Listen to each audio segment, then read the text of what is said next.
On va passer donc à la communication suivante. On va aller un peu plus au nord. On va aller demander à Grégory Beau, qui est de Lille, de nous parler des corticosurrénalo métastatiques.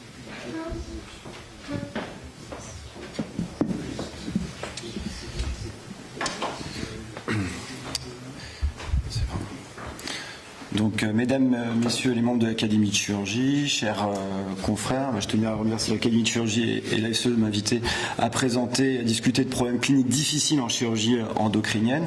Donc là, je vais vous présenter corticosurrénalo métastatique, que faire ?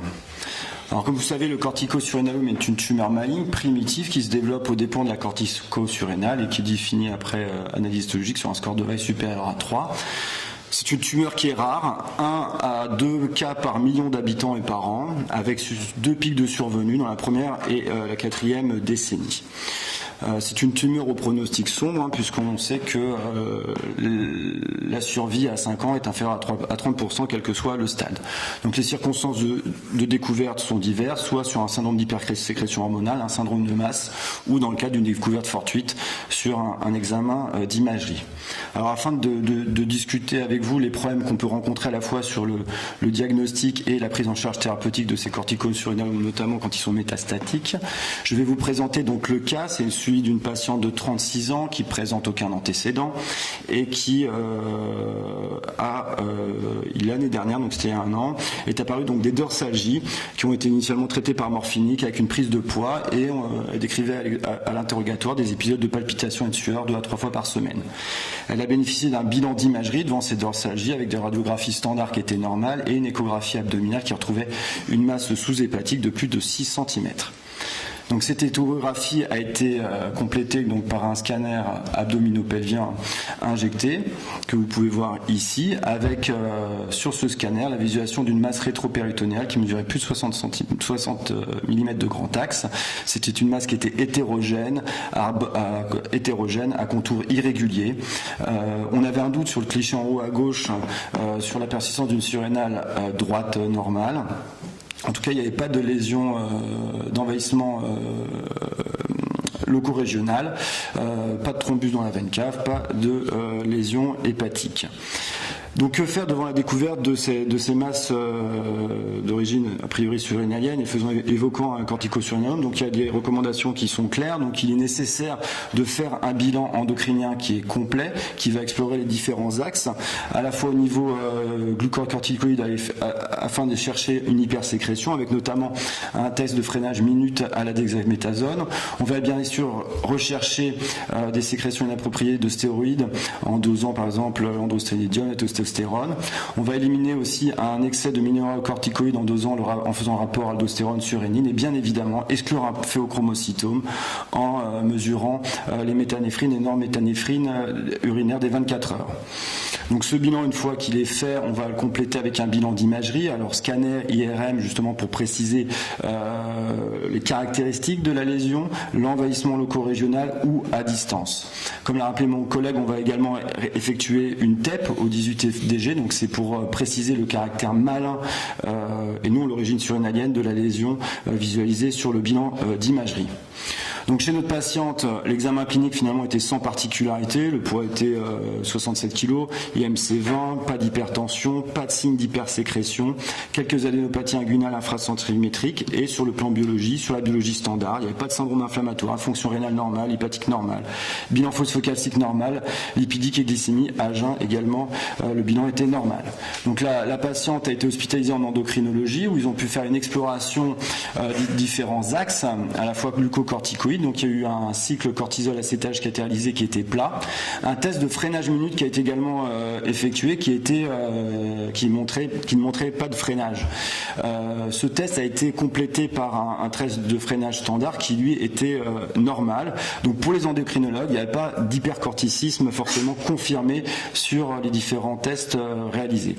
En ce qui concerne l'axe minéralocorticoïde, il n'y avait pas d'anomalie particulière. Les catécholamines, norméthanéphrine et méthanéphrine urinaire, tout tous les dosages étaient normaux. Et au niveau de l'axe gonadotrope, vous pouvez voir, il y avait une hyperandrogénie biologique avec une hypersécrétion androgénique des précurseurs de la testostérone, mais qui était sans répercussion clinique. En ce qui concerne les marqueurs, le NSE était élevé, ainsi que la chromogranine A. Donc la patiente a pu bénéficier, donc, en plus de ce bilan endocrinien, d'un complément d'imagerie avec une IRM qui retrouvait une lésion qui était hyper intense en T2, avec un aspect plurinodulaire assez atypique pour nos radiologues, faisant évoquer un phéochromocytome, un paragangliome ou un corticosurrénalome. Vous pouvez voir en haut à droite donc les images de la TEP qui confirmaient le caractère hypermétabolique de cette masse qui était développée aux dépens de la surrénale droite, même si c'est difficile à discriminer sur les images d'une TEP, avec des ganglions qui étaient inframédiastinaux postérieur droit et rétroclaviculaire gauche, un troisième qui fixait également à la TEP. Donc le dossier a pu être présenté en réunion de concertation pluridisciplinaire et finalement 3 diagnostics ont été évoqués. Le corticosurrénalome, mais on avait vu sur le plan clinique, il n'y avait pas forcément d'hypersécrétion franche avec un hypercorticisme qui n'était pas confirmé sur les examens biologiques, il n'y avait pas de signe, il y avait néanmoins une hypersécrétion androgénique, des précurseurs de la testostérone. À l'imagerie, les radiologues, notamment sur le scanner, avaient l'impression de voir encore la surrénale droite avec comme on l'a vu sur des critères RM qui n'étaient pas francs et la tête qui fixait, mais ça fixe les lésions malignes. Donc les autres diagnostics qu'on pouvait évoquer, c'était un lymphome. Donc les spécialistes du lymphome ont éliminé le diagnostic et après il restait à discuter éventuellement le sarcome. Et donc on a posé la question à notre référent qui lui a demandé la réalisation d'une biopsie. Alors ça va en faire crier plus d'un, mais donc qu'est-ce qu'il en est de la biopsie surrénalienne? Donc, comme l'a rappelé mon collègue, elle n'est pas recommandée en dehors d'une histoire de cancer, pour rechercher, pour pas passer à côté d'une métastase. Sinon, elle n'est pas recommandée dans le diagnostic de corticosurrénalome. Pourquoi? Parce que là, vous avez cette étude américaine où en fait ils ont repris dans cette étude tous les patients qui avaient pu bénéficier d'une biopsie et ensuite opérés dans une suspicion de corticosurrénalome, et vous pouvez voir que finalement la sensibilité est très faible, avec quand les biopsies étaient réalisées à l'extérieur, seulement 42% des biopsies confirmaient un corticosurrénalome, et pour les biopsies qui étaient réalisées dans le centre universitaire, 70%. Néanmoins, dans cette étude, ils n'ont pas vu en fait d'impact de la biopsie, que ce soit sur la survie ou sur le risque de récurrence. Donc on a fait cette biopsie de la surrénale devant cette difficulté à trancher entre le sarcome et le corticosurrénalome, et la biopsie de la surrénale est revenue positive avec des anticorps anti-inhibites positifs, antisénoptophysine également positifs, qui confirment donc le diagnostic de corticosurrénalome. Le Ki-67, facteur pronostic, était à 60%. On a dans le même temps réalisé également une cytoponction du ganglion susclaviculaire qui fixait à la TEP et qui confirmait également la présence d'une métastase ganglionnaire d'un corticosurrénalome. Donc au total, on est devant une patiente qui a 36 ans, qui est jeune, aucun antécédent, qui a un corticosurrénalome de stade 4 avec des métastases ganglionnaires inframédiastinales postérieures, rétroclaviculaire gauche. Pendant le temps du bilan est apparu un hirsutisme avec un score de Ferryman et Galway qui était à 6, avec une pilosité au niveau des lèvres, de la bouche, des fesses et de la paroi abdominale antérieure, et hirsutisme qui était associé à une hyperandrogénie biologique avec une testostérone qui était augmentée, une majoration de l'androsténidione, ce qui signe là cette fois-ci l'apparition d'un syndrome d'hypersécrétion. Donc que faire dans ce contexte? Faut-il opérer finalement ces patients qui ont une maladie métastatique?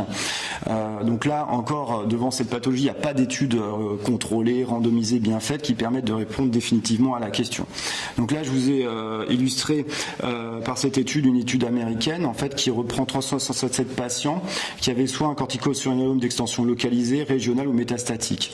Alors, vous voyez, sur les courbes de Kaplan-Meier à gauche, plus l'extension est loco-régionale ou à distance, plus la survie est diminuée.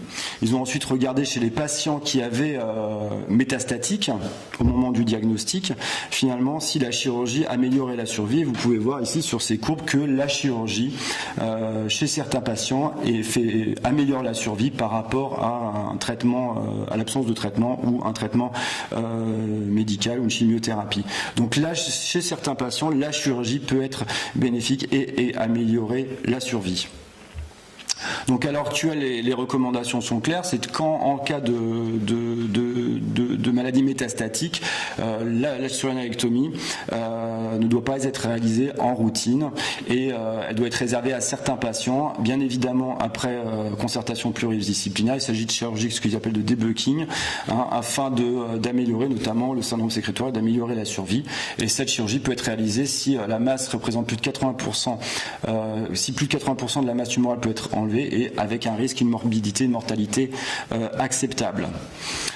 Quelle voie d'abord privilégier? On a eu le débat tout à l'heure, laparoscopie, laparotomie. Donc là, on avait fait une étude, donc c'était John Luca qui l'avait réalisé quand il était passé à Lille dans le service, où il avait montré bien évidemment que pour les petits stades, les stades 1 ou 2 avec des tumeurs inférieures à 10 cm, finalement, la laparoscopie n'impactait pas la survie, n'impactait pas également la récidive loco-régionale. Mais à l'heure actuelle, donc pour les tumeurs plus de 10 cm et pour les stades avec une invasion loco-régionale ou à distance, la laparotomie reste la voie d'abord, avec des laparotomies qui peuvent également, à droite par exemple, on peut faire des thoracophéno laparotomies en cas notamment d'envahissement du diaphragme si on veut avoir vraiment une chirurgie R0.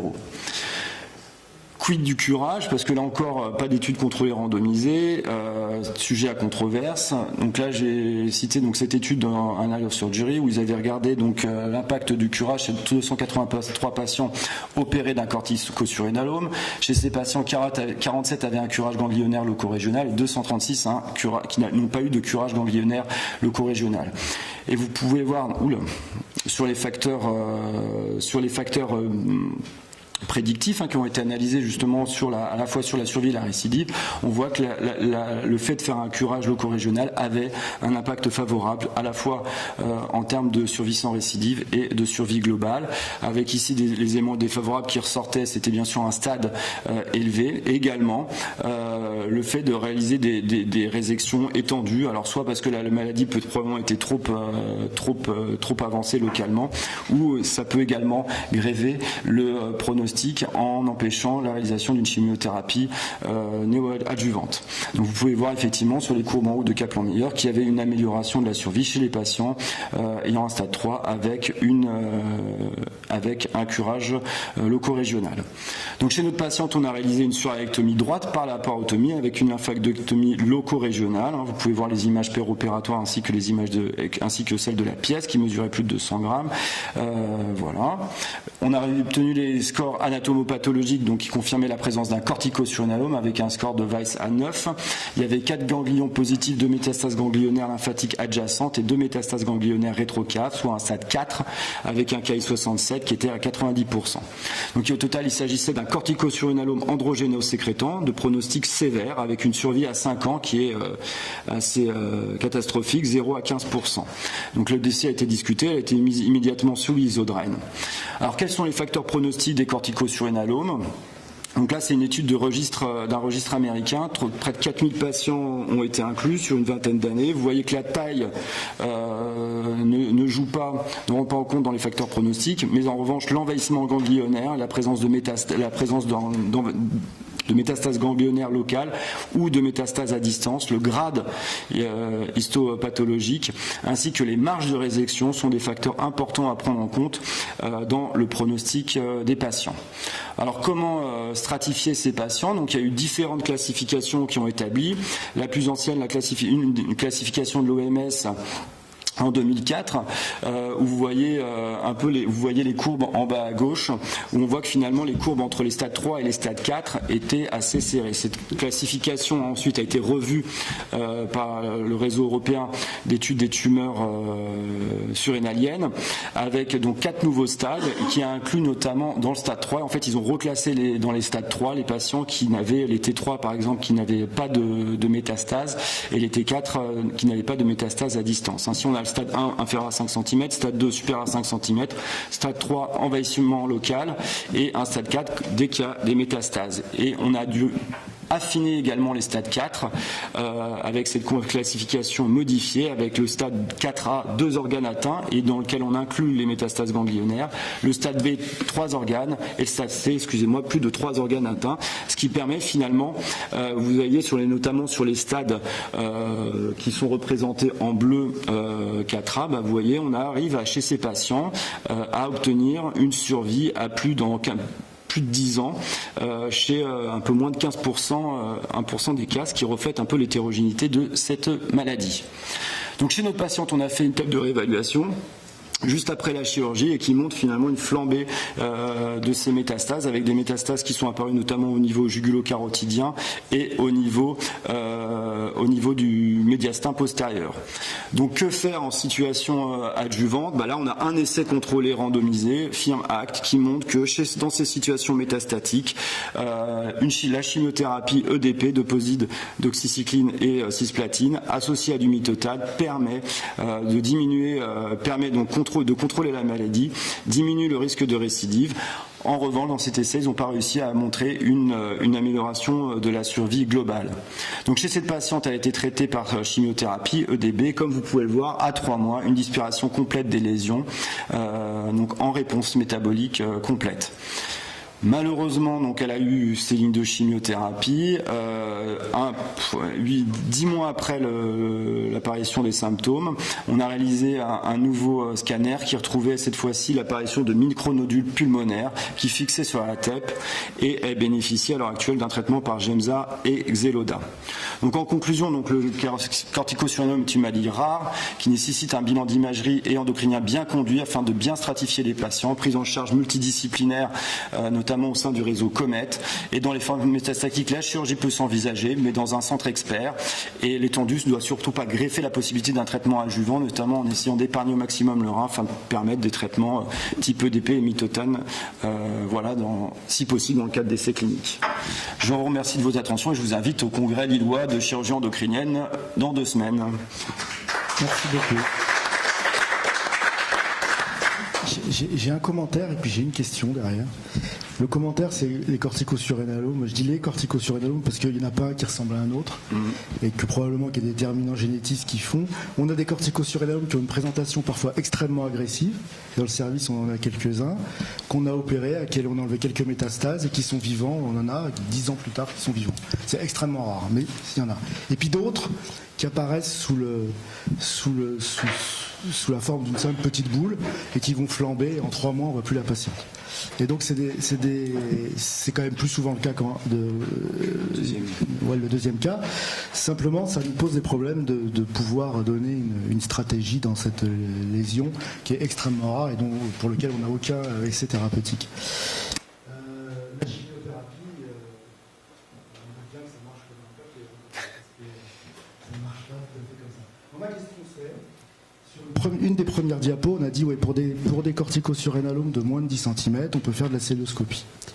Quand on connaît le pronostic de cette lésion,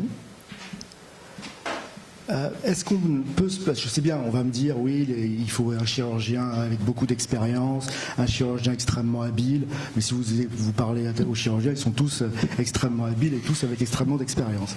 Donc est-ce qu'on peut se permettre sur un corticosurrénalome, quand on a le diagnostic en préopératoire, de tenter une célioscopie alors qu'on sait que probablement on va faire mieux en laparotomie? Effectivement, dans l'étude, c'était des T1, donc c'était des tout petits, voire des fois c'était des découvertes, ça a été en perspective, donc il y avait beaucoup de patients qui étaient découverts sur les résultats, à l'analyse des résultats anatomopathologiques, dans les cas effectivement de corticosurrénalome avérés en préopératoire, la laparotomie reste le gold standard. Mais en tout cas, sur les petits adénomes qui étaient découverts, par exemple, sur les corticosurrénalomes découverts sur les pièces d'anapathe, il n'y avait pas d'impact de la célioscopie sur la survie. Mais la laparotomie reste la voie, notamment en ce qui concerne pour faire un curage, reste la voie à privilégier.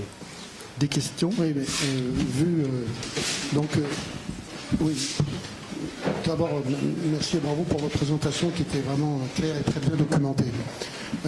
J'ai 2 questions, enfin j'en ai pas qu'une, puisqu'il y en a une des 2 déjà qui a été posée, un petit peu différemment. Je voudrais revenir sur votre cas clinique qui est très intéressant. Concernant la biopsie, d'une part, question et commentaire. Si le commentaire, c'est que la biopsie, évidemment, c'est un geste qui est loin d'être anodin, qui est grevé d'une certaine morbidité, qui peut compliquer les choses et qui a peut-être des risques carcinologiques. On ne sait pas. Ça, je ne sais pas. Enfin, là, je reste peut-être un peu trop pour le foie. Je suis tout à fait béotien pour la surrénale. Et donc, finalement, vous avez une tumeur qui est probablement une tumeur maligne sur les examens opératoires, qui est une tumeur sécrétante, chez une dame qui a un hirsutisme, une hypersécrétion hormonale, etc. Donc, alors vous avez dit que de toute façon le lymphome avait été éliminé parce que ça pourrait effectivement conduire en cas de doute à faire une biopsie parce que le traitement n'est pas le même. Donc une biopsie qui n'est pas sans risque, pourquoi faire? C'était ma première question, dans la mesure où vous dites que, en suivant non pas les recommandations, mais à la lecture donc des travaux actuels, on oriente quand même vers la chirurgie qui, malgré un mauvais pronostic, pourrait peut-être, je dirais, globalement augmenter la survie. Donc ça, c'est le premier point. La deuxième question, c'est pourquoi vous n'avez pas fait une célioscopie. Donc ça rejoint un peu la question qui a été posée. Alors, pour la biopsie, effectivement, c'est polémique. Je pense qu'ici, il ne fallait pas la faire. Et puis, il n'y a pas d'indication à l'heure actuelle pour le diagnostic de corticosuriname de réaliser une biopsie. C'est ce qu'on a vu. La sensibilité est très mauvaise. C'est vrai que là, quand on l'a discuté en RCP, personne n'était d'accord. Donc les endocrinos qui n'arrivaient pas à confirmer l'hypercorticisme, les radiologues qui n'arrivaient pas à se prononcer, même s'il y avait quand même des tests qui étaient positifs, mais voilà, ça a été discuté. On a posé la question au référent Sarcom qui était là, il nous a donné son avis, donc du coup après c'est difficile de ne pas le respecter. On a fait la biopsie, et voilà, mais effectivement en routine on ne la ferait pas forcément et on ne la fait toujours pas, quoi, en dehors d'un contexte métastatique, de suspicion de métastase d'un cancer autre, mais sinon on ne la fait pas. Et on aurait pu se contenter uniquement de la biopsie du ganglion de Troisier, qui nous a permis de confirmer le diagnostic histologique avant de l'opérer. Mais les deux ont été faits en même temps, donc voilà. Je voudrais vous poser une question très précise et je vous expliquerai pourquoi je vous la pose. Est-ce que dans votre série à Lille, qui est assez importante et ancienne, vous avez vu un seul malade répondre favorablement au mitotan? Et maintenant, je vous dis pourquoi je vous pose cette question. Parce qu'on vit sous le terrorisme intellectuel d'un certain nombre de cancérologues. Et on vous dit, dès qu'on opère un corticosurinalome, il faut le mettre sous mitotan. On en a opéré un certain nombre. On a pourri la vie des gens en leur donnant des drogues qui leur donnaient des nausées et qui les empêchaient de s'alimenter, qui les mettaient à genoux. Et chaque fois que ces patients ont présenté une récidive ou étaient métastatiques, la réponse, elle a été tellement faible qu'on peut la considérer comme nulle. Donc moi, je n'ai jamais vu sur une cinquantaine de corticosurinalomes opérés une seule réponse significativement favorable au mitotan. Est-ce que vous en avez vu? J'ai pas repris toute la série, mais effectivement, les réponses sont quand même mauvaises. Sur l'essai qu'on voit, la firme Act, finalement, où de nous soi-disant nouvelles chimiothérapies permettraient d'améliorer la survie, finalement, ils n'ont rien montré du tout, quoi. En fait, il n'y a pas d'amélioration de la survie globale, il y a peut-être une diminution des risques de récidive, mais en tout cas, il n'y a pas d'impact sur la survie. On continue à le faire. Après, qu'est-ce qu'on peut leur proposer d'autre? Il n'y a pas grand-chose d'autre à l'heure actuelle. De rien leur donner. Mais il n'y a vraiment rien. Donc on est vraiment démunis en adjuvant sur ces maladies, finalement, au pronostic très très très sombre, mais vous avez raison. Merci. Un commentaire court. Alors, je veux poser un challenge à Jean-Christophe. Parce que là, effectivement, l'étude à Lille, on avait la moitié de tumeurs qui étaient diagnostiquées par le pathologue. Alors, quelle est l'angoisse d'un chirurgien qui ne sait pas qu'il s'agit d'un corticoïde de 6 cm avant pour le faire en célio? C'est ça. Parce que tu le sais avant, effectivement, tu ne le fais pas en célio, tu as une masse indéterminée, peut-être, mais tu n'as pas la certitude, donc à 6 cm, tu as moins d'angoisse à le faire par célio en fait. Je crois que c'est une question de philosophie. Moi, si en effet les lésions qui sont indéterminées, quand j'ai pas de preuve que quand j'ai presque la preuve que ce ne sont pas des corticosurinalomes, je les fais sous célioscopie. Après, ça m'est arrivé il y a 3 semaines. J'avais une tumeur de 5 cm, donc les tumeurs de 5 cm sous célioscopie, ça ne me pose pas de problème. Je savais que c'était un corticosurinalome, j'ai fait une laparotomie.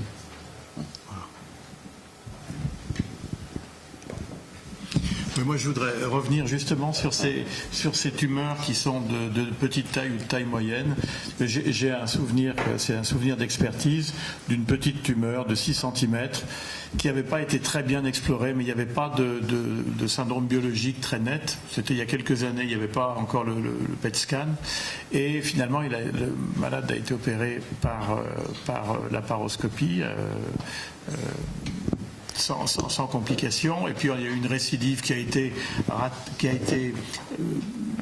n'a pas été diagnostiquée par le radiologue qui a fait le scanner normalement, avec un protocole de suivi normal. Et ça pose la question des centres experts. Est-ce que ces petites tumeurs dont on parle, qui sont solides, est-ce qu'il ne faut pas de façon systématique qu'elles soient vues dans des centres où il y a une grosse expérience pour avoir une exploration biologique de bonne qualité et une chirurgie raisonnée, hein, comme disait Jean-Christophe tout à l'heure, parce que c'est des tumeurs extrêmement rares et quand on voit le pronostic de cette patiente notamment, ça a été vraiment dramatique. Alors combien il y a de centres experts et des centres de référence, parce que c'est un petit peu différent. Est-ce que vous pouvez nous parler un petit peu de ça? J'ai pas le nombre, peut-être que M. Liffon pourra répondre. En termes de centres experts, une dizaine? Oui, une dizaine. Les centres de référence sont plus codifiés puisqu'ils sont donnés par l'INCA et l'HAS. Donc ça, c'est un peu tous les gros CHU ont un centre de référence, en tout cas en endocrinologie. Les centres experts, c'est difficile à dire. Est-ce que c'est toujours pareil? Est-ce qu'on se fixe sur le volume? Est-ce qu'on se fixe sur voilà, c'est toujours difficile. Je pense quand même que là, dans le corticosurrénalome, c'est trop rare pour que tout le monde se lance dans le corticosurrénalome. C'est trop rare. Mais quand on n'a pas le diagnostic avant, comme évoquait le collègue. Je pense que quand on a une suspicion, on a presque le diagnostic. Et puis si c'est pas ça, il faut quand même dire on a bien fait parce que ça aurait pu l'être. Mais c'est difficile. Là actuellement, vous entendrez toujours tout le monde parler des volumes pour être intéressé au volume et à la chirurgie. C'est pas si simple que ça. Bon, vous aurez des études qui vont vous montrer que le volume est important. Quand vous grattez un petit peu la méthodologie, c'est n'importe quoi. Donc volume et qualité, il y a probablement une relation. Mais c'est pas, en tout cas, probablement pas la plus importante et probablement pas celle qui détermine la qualité de la chirurgie. À elle seule, en tout cas. Puis ce sont des patients aussi, c'est des pathologies complexes qui doivent être pris en charge dans les services d'endocrino. Enfin, c'est des dosages, voilà, ça doit être fait aussi dans un centre expert, toute la démarche préopératoire, tout le bilan préopératoire. Donc, pas que la chirurgie qui doit être experte, il y a aussi toute la prise en charge médicale. Et le suivi. D'autres questions? Merci beaucoup. Merci beaucoup.